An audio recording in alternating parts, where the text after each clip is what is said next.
কিন্তু জনগণ লিখতেছে যে ফারুকী ভাইয়ের থেকে হিরো আলম অনেক ভালো আছে, সে পাওয়ার যোগ্য, কারণ সে মাঠে ছিল, রাজনীতিতে কথাবার্তা বলে, কোনো ভূমিকা কোনো কাজে দেখিনি। দুই সাইডে স্ট্যাটাস দিলে হবে না।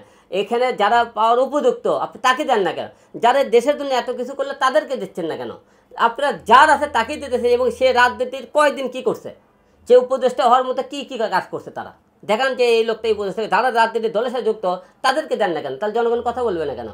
আলম ভাই, আপনি যেহেতু বলছেন যে স্ট্যাটাস দিলে উপদেষ্টা হওয়া যায়, সেই ক্ষেত্রে তো আপনিও দেখলাম যে বিগত আন্দোলনের সময় মাঠেই ছিলেন। তাহলে আপনি কি দাবি করেন কিনা যে আপনি উপদেষ্টা হতে চান? আমি উপদেষ্টা হতে চাইলে তো আপনি দেবেন না আমাকে, কারণ হিরো আলম যোগ্যতা ব্যক্তি না, তার লেখাপড়া না থাকে, দেখতে সাইজ ভালো না, তাই আপনি উপদেষ্টাকে আমাকে কী হিসেবে উপদেষ্টা আপনারা দেবেন? চাইলে তো আপনি এটা টোল করবেন আপনারা।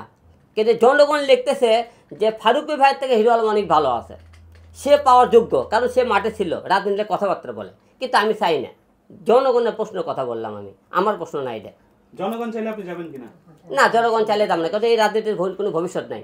কারণ আমি ক্ষণিকের জন্য আপনি রাজনীতিকে দেখে আমাকে সরকার যেটা, এটা তো রাজনৈতিক সরকার না, তাহলে সেই ক্ষেত্রে আপনি কেন মনে করছেন যে এটা রাজনৈতিক একটা প্রতিদ্বন্দ্বিতা? মানে অন্তর্বর্তী সরকার তো রাজনৈতিক না, এটা তো একটা বিপ্লবিক সরকার। এখন তো বোঝা গেছে রাজনীতি হিসেবে বোঝা যাইতেছে যে যাকে তাকে ইচ্ছে করলে সে ক্ষমতা দেয় কেন? সে ক্ষমতা দেওয়ার ফট করে কি জনগণের সাথে একটা এই দেশের দলীয় আরও দল আছে, তাদেরকে নিয়ে কথাবার্তা না বলে তারা দেয় না, হঠাৎ করে তারা একটা সিদ্ধান্ত নেয়। তাহলে কি বোঝা যাচ্ছে? তার দলীয় দল নাই হবে। তো তিশা হলে আওয়ামী লীগ বঙ্গবন্ধুর মনে করেন হলে সিনেমা করেছে, দোষী হলো না, আর সব দোষী হয়ে গেল, তাহলে এটা কী বোঝা যাচ্ছে? এটা রাজনীতি দলের মতো লাগছে, মানে একতরফা লাগতেছে। একজনের ওপরে দোষ নেয়, আরেকজনের ওপরে যদি করলে দোষ। তাহলে কি আপনি এটা বলতেছেন যে একটা এক না একটা অংশের যে একটা অধিকার খাটানো, সেটা কি করছে উনি? কি বলতে চাচ্ছেন যে আসলে প্রধান উপদেষ্টা বা বর্তমান সরকারের প্রতি আপনার আহ্বান কি? বর্তমান সরকারে আমরা যতটা মনে করছেন অতটা আমি দেখতেছি না ভালো, কারণ তারা দেশের চিন্তা ভাবনা করে, এরা বেশিরভাগই তাদের মনে করেন কে দলে মনে করেন উপদেষ্টা হবে, কে কীভাবে ওই দল মনে নির্বাচন হবে, তাদের কাজ হলে যে দেশ ঠিক করা। দেশ ঠিক না করে তারা নিজস্ব এক একজনের গদি ঠিক করালে ব্যস্ত হয়ে পড়ছে এক একজন।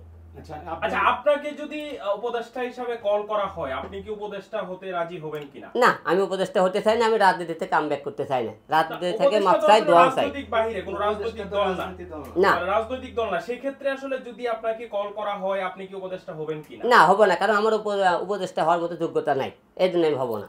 মানে এটা কেন মনে হয় আপনার যোগ্যতা নেই? কারণ আপনি কথা বলবেন যে হিরো আলমের লোক উপদেষ্টা হতে বলে, তাহলে আর হলে এর থেকে মনে করি ছিটে চোরসির দিকে অগ্দা হোক, এরকম নাম বলবেন আপনারা।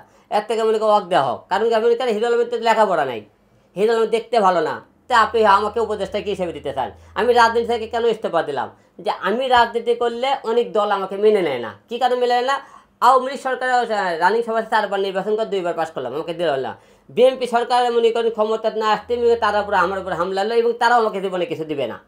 তাহলে আমি এই রাজনীতি জন্য কী করবো? দেশের জনগণে কী হয়, যে দেশের জনগণের জন্য আমি নিজের জীবনে উৎসর্গ করলাম, জনগণ মনে করেন 8-10 জন ছেলে পেলে আস্ত্রের মধ্যে ফেলে, সেই দেশের জনগণ চুপ করে থাকে, সেই দেশের জনগণের জন্য কী করবো?